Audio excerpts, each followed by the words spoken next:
सुप्रभात बच्चों।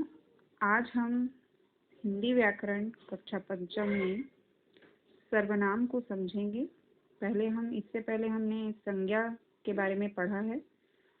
तो सर्वनाम क्या है?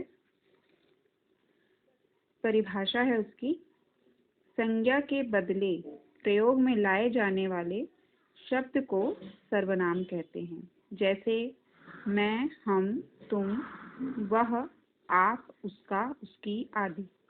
ये सभी शब्द संज्ञा के स्थान पर प्रयोग में लाए गए हैं। जैसे कि हम किसी का नाम बोलते हैं, उसकी जगह हम उसको तुम कह सकते हैं, वह कह सकते हैं। हम अपना नाम लेने के स्थान पे हम मैं शब्द का प्रयोग कर सकते हैं। तो ये शब्द क्या होते हैं? सर्वनाम कहलाते हैं। इसको हम वाक्य में भी देख सकते हैं। मैं जा रहा हूँ, तो मैं यहाँ पे सर्वनाम है। तुम कल आओगे, तो हमने यहाँ नाम नहीं बोला, तुम कल आओगे कहा, तो तुम क्या हो गया? सर्वनाम हो गया। हम सब गीत गाएंगे, तो हम सब हमने नाम नहीं बताया, हम सब, इसमें हम क्या हो गया? सर्वनाम। तो यहाँ पर ये शब्द जो मैं, हम, तुम, ये सभी शब्द संज्ञा के स्थान पर प्रयोग में लाए गए हैं, इसलिए ये सभी सर्वनाम हैं। सर्वनाम के भेद या प्रकार। सर्वनाम के 6 भेद होते हैं, 6 प्रकार होते हैं। पहला है पुरुषवाचक सर्वनाम, दूसरा निश्चयवाचक सर्वनाम, तीसरा अनिश्चयवाचक सर्वनाम, चौथा संबंधवाचक सर्वनाम, पांचवा प्रश्नवाचक सर्वनाम और छठवां निजवाचक सर्वनाम। तो पहला पुरुषवाचक सर्वनाम क्या है?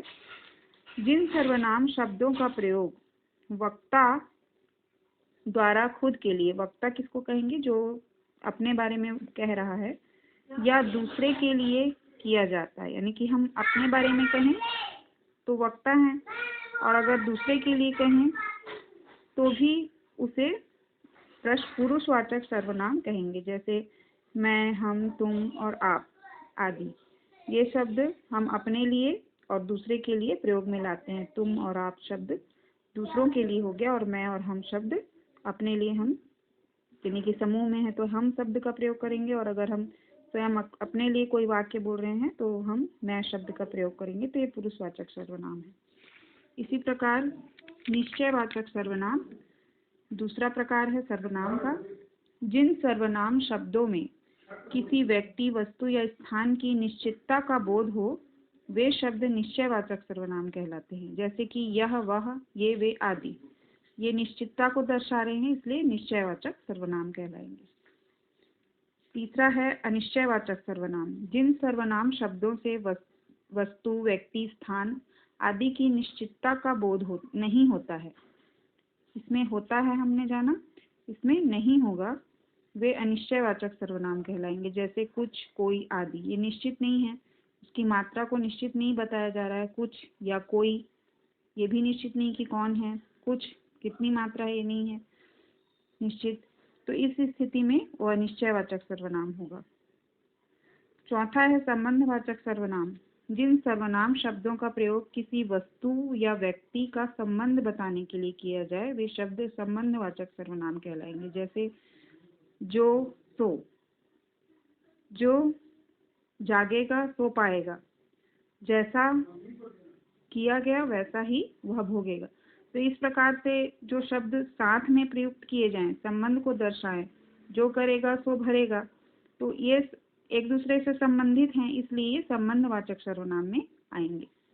पांचवा है प्रश्नवाचक सर्वनाम। जिन शब्दों का प्रयोग किसी व्यक्ति, वस्तु आदि के बारे में कोई प्रश्न पूछने के लिए किया जाए या उसके बारे में जानने के लिए किया जाए, तो उनको हम प्रश्नवाचक सर्वनाम कहते हैं। जैसे कौन, क्या, कब, कहाँ आदि। ये प्रश्नवाचक सर्वनाम है। छठवां है निजवाचक सर्वनाम। जिन शब्दों का प्रयोग वक्ता किसी चीज को अपने साथ दर्शाने या बताने के लिए करता है, वे निजवाचक सर्वनाम कहलाते हैं। जैसे मैं, स्वयं, अपने लिए, जैसे हमने कहा, और मैं, अपने आप आदि। इसमें हम वाक्य भी बना सकते हैं। मैं इस कार्य को स्वयं करूँगा, तो ये निजवाचक हो गया, अपने ही बारे में ये वाक्य कहा गया। इसमें हमने नाम के स्थान पर इन शब्दों का प्रयोग किया, इसलिए निजवाचक सर्वनाम है। तो आज आपको ये सब अभ्यास करना है, लिखना है इसको, और इसको समझेंगे भी परिभाषा के द्वारा। ठीक है।